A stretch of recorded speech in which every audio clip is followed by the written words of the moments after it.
Bismillahirrahmanirrahim. Assalamualaikum warahmatullahi wabarakatuh. Sahabat Superpedia yang dimuliakan Allah, semoga kita semua selalu dalam keadaan sehat walafiat. Amin. Setiap muslim tentu ingin suatu saat bisa berkunjung ke Baitullah untuk melaksanakan ibadah haji atau umrah. Bahkan banyak umat muslim di seluruh dunia yang takjub akan kemegahan Baitullah. Saat ini tempat paling suci di muka bumi tersebut dihiasi dengan perhiasan dan batu-batuan mewah yang cantik, membuat mata terbelalak kagum akan keindahannya. Namun sahabat, ada sebuah kisah aneh yang dialami oleh seorang ibu. Ibu ini sudah 7 kali menunaikan haji, tetapi ia tidak pernah bisa melihat Ka'bah sama sekali. Setiap kali berkunjung ke Baitullah, mata yang sehat tiba-tiba menjadi gelap. Kira-kira apa yang dilakukan ibu ini sehingga ia mengalami kejadian seperti itu? Dosa apa yang diperbuat hingga Allah menghalangi pandangannya dari melihat Ka'bah?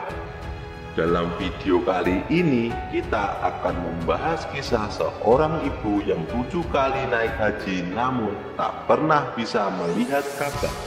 Kisah ini menceritakan tentang seorang ibu yang dahulunya bekerja sebagai perawat di sebuah rumah sakit dan kini telah memasuki masa pensiun. Ibu ini memiliki seorang anak yang soleh dan berbakti kepadanya. Kita sebut saja anak ini bernama Husein. Husein adalah seorang anak yang soleh, selalu memuliakan ibunya, dan sering didoakan oleh sang ibu agar sukses dalam mencari rezeki yang halal. Berkat kerja keras Husein yang diiringi dengan doa ibunya, ia pun menjadi orang yang kaya raya. Suatu hari Husein memiliki keinginan untuk mengajak ibunya pergi menunaikan ibadah haji. Husein pun mulai menyiapkan segala sesuatu yang diperlukan, mulai dari akomodasi hingga semua kebutuhan untuk dirinya dan ibunya dalam melaksanakan ibadah haji. Singkat cerita, pada suatu hari di musim haji berangkatlah Husein dan ibunya ke Mekah. Saat keduanya sedang bertawaf, Husein berkata kepada ibunya, "Ibu, lihatlah Ka'bah itu, sungguh indah bukan?" Namun ibunya hanya diam, tak menjawab perkataan Husein. Husein melihat ibunya sering mengusap kedua matanya dan mengedipkan matanya, seolah-olah berusaha melihat Ka'bah dengan lebih jelas.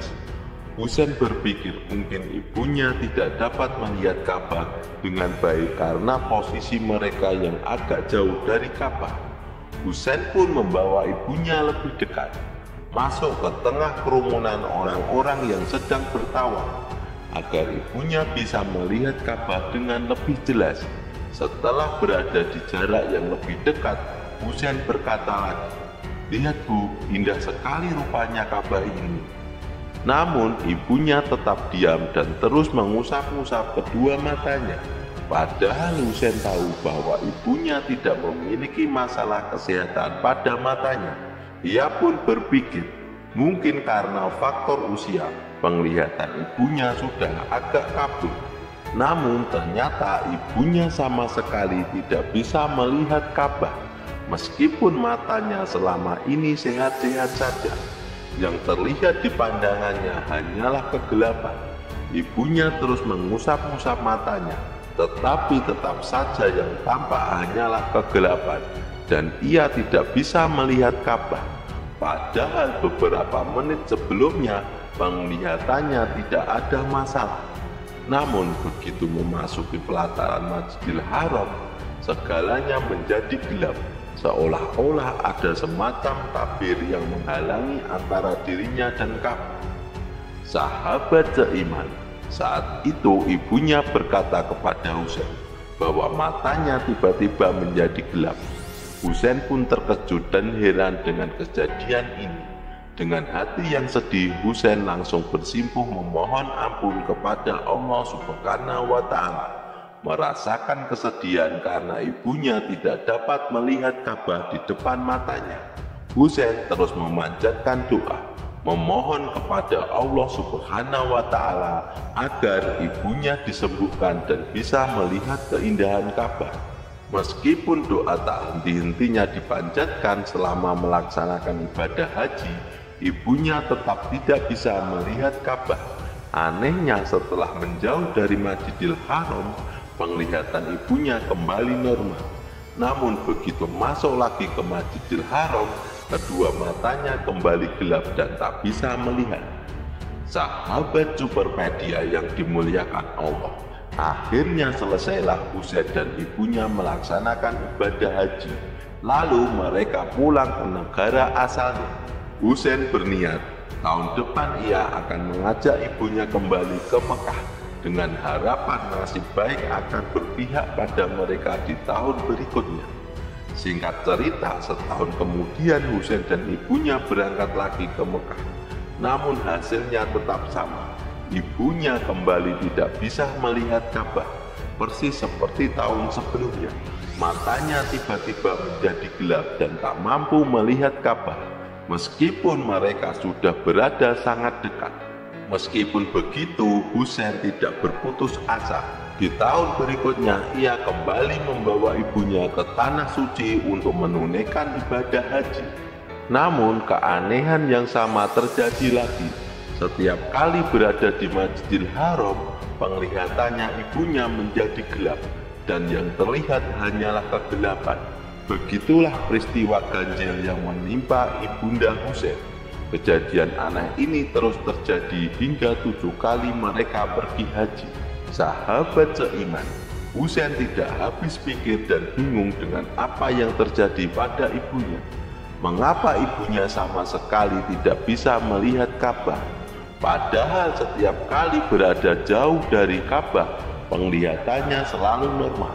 Bahkan ketika di negeri asalnya, selama setahun ibunya tidak pernah mengalami masalah penglihatan.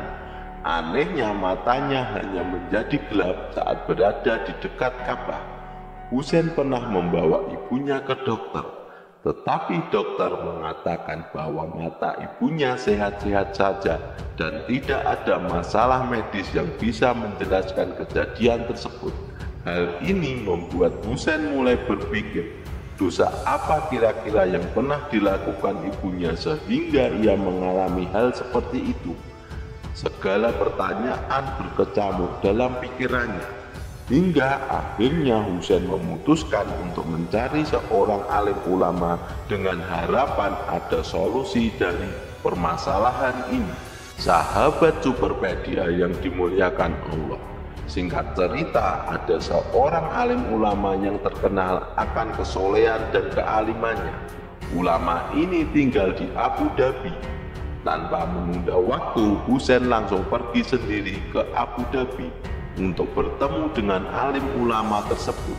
Setelah bertemu, Husain mulai menceritakan permasalahan yang dialami ibunya. Sang alim sempat bingung dan beliau mengatakan mungkin ada masalah di masa lalu ibunya. Sang alim kemudian menyarankan agar setelah Husain pulang ke negaranya, ibunya menelpon beliau untuk berbicara lebih lanjut. Setelah Husain pulang dari Abu Dhabi ke tanah kelahirannya, ia segera meminta ibunya untuk menelepon sang alim ulama. Keesokan harinya, ibunya pun menelpon beliau. Dalam percakapan tersebut, sang ibu menceritakan panjang lebar tentang bagaimana ia sudah 7 kali pergi ke Mekah, tetapi tidak pernah bisa melihat Ka'bah. Sang alim ulama menyarankan ibunya untuk mengintrospeksi diri dan mengingat kembali kejadian atau peristiwa di masa lalu yang mungkin menjadi sebab ia tidak mendapatkan rahmat Allah untuk bisa melihat Ka'bah. Beliau juga meminta sang ibu untuk bersikap terbuka dan jujur mengenai apa yang pernah terjadi. Sang alim berkata, "Ibu harus terus terang kepadaku, karena masalah ini bukan masalah kecil." Ibunda Husain terdiam sejenak, kemudian meminta waktu untuk mengingat kembali apa yang terjadi di masa lalu sebelum akhirnya menutup telepon. Sahabat seiman, selama 2 minggu Ibunda Husein terus merenung, mencoba mengingat dosa atau kesalahan apa yang pernah dilakukan di masa lalu. Akhirnya setelah ia menyadarinya, ia menelepon kembali sang ulama. Di dalam telepon sang ibu berkata, "Wahai Syekh, dulu ketika saya masih muda, saya bekerja sebagai perawat di sebuah rumah sakit." Sang ulama menjawab, "Oh, pekerjaan perawat adalah pekerjaan yang mulia di sisi Allah Subhanahu wa Ta'ala." Namun Ibunda Husein melanjutkan dengan jujur, "Akan tetapi Syekh, pada waktu itu saya mencari uang sebanyak-banyaknya dengan berbagai cara, tanpa peduli apakah caranya halal atau haram." Mendengar ini sang ulama terkejut, tidak menyangka akan mendengar pengakuan seperti itu. Lalu ia bertanya, "Lalu cara seperti apa yang engkau lakukan untuk mendapatkan uang sebanyak itu?" Ibunda Husein pun menjawab, "Ketika saya masih menjadi perawat, saya sering menukar bayi di rumah sakit. Saat itu tidak semua ibu senang dengan bayi yang telah dilahirkannya. Ada yang menginginkan anak laki-laki, padahal bayinya perempuan. Dengan imbalan uang, saya menukar bayi-bayi itu sesuai dengan keinginan mereka." Mendengar pengakuan ini, sang ulama sangat terkejut hingga beristighfar. Ia begitu terkejut karena sang ibu tega merusak kebahagiaan para ibu yang telah diberi amanah oleh Allah untuk melahirkan anak. Bayangkan betapa banyak keluarga yang telah dirusak olehnya, dan betapa banyak anak yang nasabnya menjadi tidak jelas. Sang ulama merenung, apakah Ibunda Husein ini tidak tahu bahwa dalam Islam menjaga nasab sangatlah penting. Menukar bayi membuat nasab anak-anak tersebut menjadi kacau, padahal nasab adalah hal yang sangat penting dalam pernikahan, terutama dalam hal mahram dan muhrim, yakni siapa yang boleh dan tidak boleh dinikahi. Terlebih lagi dalam pernikahan, sangat dianjurkan bahwa seorang anak perempuan dinikahkan oleh ayah kandungnya. Jika nasabnya tidak jelas, semua ini menjadi berantakan. Ibunda Husein melanjutkan, "Hanya itu yang saya lakukan." Mendengar jawaban itu, sang ulama menjadi marah dan berkata, "Hanya itu? Astagfirullah. Tahukah Anda, perbuatan yang Anda lakukan itu adalah dosa yang sangat besar. Betapa banyak keluarga yang telah Anda hancurkan. Apakah ada perbuatan lain yang Anda lakukan selain ini?" Kemudian Ibunda Husein melanjutkan ceritanya, "Di rumah sakit yang sama saya juga bertugas untuk memandikan jenazah." Sang alim ulama berkata, "Oh bagus, itu pekerjaan yang mulia. Lalu apa lagi?" Ibunda Husein berkata, "Namun saat itu saya bekerja sama dengan seorang tukang sihir. Setiap kali saya berniat menyakiti seseorang, baik untuk membuat sakit ataupun mati, segala alat dan perkakas sihir yang digunakan harus dikubur di dalam tanah sesuai dengan syaratnya. Akan tetapi saya tidak bisa melakukan itu. Sebaliknya, saya memasukkan benda-benda sihir tersebut ke dalam mulut jenazah yang saya mandikan, supaya terkubur bersama mereka." Mendengar ini, sang alim ulama berkata, "Astagfirullah, itu perbuatan yang sungguh tidak terpuji. Lalu apalagi yang terjadi?" Ibunda Husein melanjutkan, "Wahai Syekh, pernah suatu ketika saya memandikan jenazah seorang wanita alim yang sangat dikenal karena kesolehannya. Seperti biasa, saya mencoba memasukkan benda-benda sihir ke dalam mulutnya.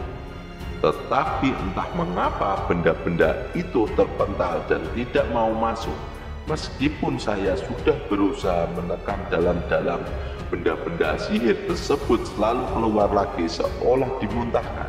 Saya terus mencobanya berulang-ulang, namun hasilnya tetap sama. Akhirnya karena emosi saya memaksa memasukkan benda-benda sihir itu dan kemudian menjahit mulut jenazah wanita tersebut. Hanya itu yang saya lakukan, Syekh." Mendengar cerita Ibunda Husain yang disampaikan dengan nada datar, seolah-olah tanpa merasa bersalah, sang alim ulama pun berkata dengan nada sedikit marah, "Kau bilang hanya itu yang kau lakukan? Subhanallah, sungguh aku tidak bisa membantumu, aku angkat tangan." Sang alim ulama kemudian menutup telepon.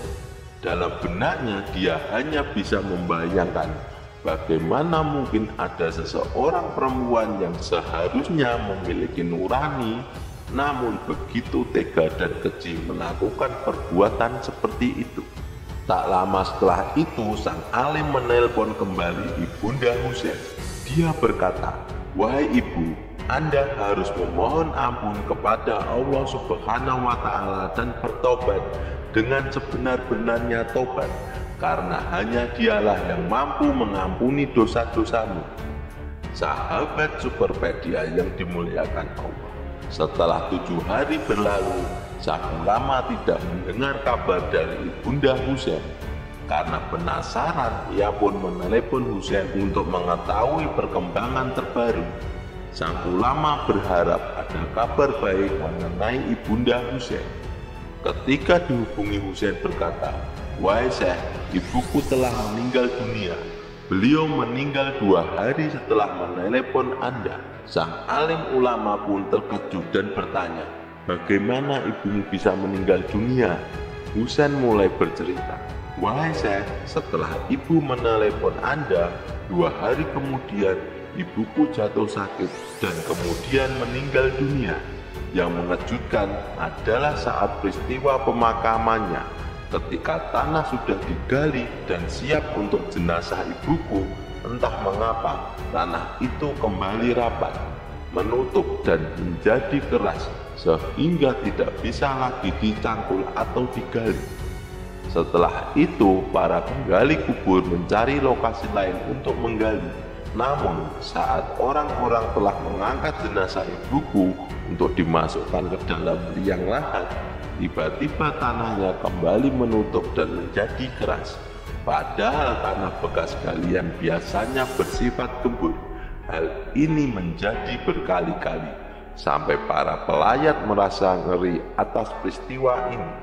Akhirnya para penggali kubur pun putus asa dan kelelahan karena pekerjaan mereka tidak kunjung selesai.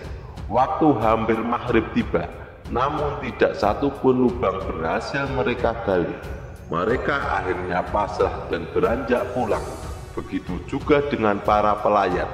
Semua orang meninggalkan area pemakaman dan jenazah ibuku dibiarkan tergeletak di atas tanah. Aku pun merasa sangat sedih, karena saat itu hanya aku dan jenazah ibuku yang tersisa di pemakaman tersebut. Aku menjadi bingung, jika aku bawa pulang jenazah ibuku, rasanya tidak mungkin. Lalu aku berdoa dengan sungguh-sungguh kepada Allah agar memberi jalan keluar atas masalah ini. Sahabat seiman, sambil menangis saat ditelepon, Husain melanjutkan ceritanya kepada sang alim ulama. Ketika ia tak tahu lagi apa yang harus dilakukan, atas izin Allah tiba-tiba ada seorang laki-laki datang kepadanya. Orang ini mengenakan jubah berwarna hitam. Pakaiannya mirip dengan orang Mesir, namun wajahnya tak tampak sama sekali. Laki-laki misterius itu berkata kepadanya, "Pulanglah biar aku tangani jenazah ibumu." Mendengar itu, hati Husain menjadi tenang. Kemudian orang tersebut berkata lagi, "Aku minta supaya kau jangan menengok ke belakang sampai kau tiba di rumahmu." Akhirnya Husain pun beranjak pergi dari lokasi pemakaman tersebut. Ia lantas berjalan pulang. Namun setelah melewati pagar pemakaman, rasa penasaran Husain muncul. Ia ingin tahu apa yang hendak dilakukan pria misterius itu terhadap jenazah ibunya. Karena rasa penasarannya semakin besar, Husain pun menoleh ke belakang. Betapa terkejutnya Husain ketika melihat jenazah ibunya sedang dililit api. Api itu memenuhi seluruh jenazah ibunya, dan belum hilang rasa terkejutnya, Tiba-tiba dari mana entah ada api yang menghantam kuat wajah Husain. Husain pun ketakutan dan berlari meninggalkan tempat itu. Ia melanjutkan ceritanya kepada sang alim ulama tentang akibat api yang menyambar wajahnya. Kini wajahnya meninggalkan bekas luka bakar yang sangat menyakitkan. Akhirnya sang alim ulama memberi saran kepada Husain untuk bersungguh-sungguh mendekatkan diri kepada Allah dan untuk selalu mendoakan ibunya agar Allah senantiasa mengampuni dosa-dosa ibunya. Benar saja, sejak Husain menjalankan saran dari sang alim ulama, wajahnya perlahan-lahan mulai membaik. Padahal Husain sebenarnya tidak tahu dosa apa yang telah diperbuat oleh ibunya. Karena sang alim ulama tidak pernah menceritakan percakapan dengan almarhumah ibunya tempo hari. Kisah penuh hikmah ini benar-benar memberikan banyak pelajaran untuk kita.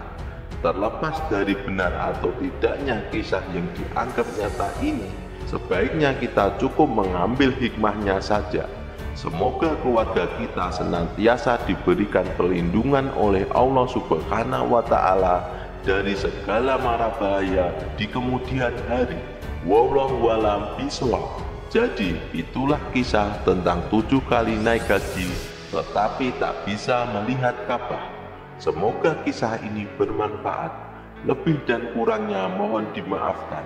Yang benar datangnya dari Allah Subhanahu wa Ta'ala, dan kesalahan itu datangnya dari saya pribadi sebagai manusia biasa. Sampai bertemu di video selanjutnya.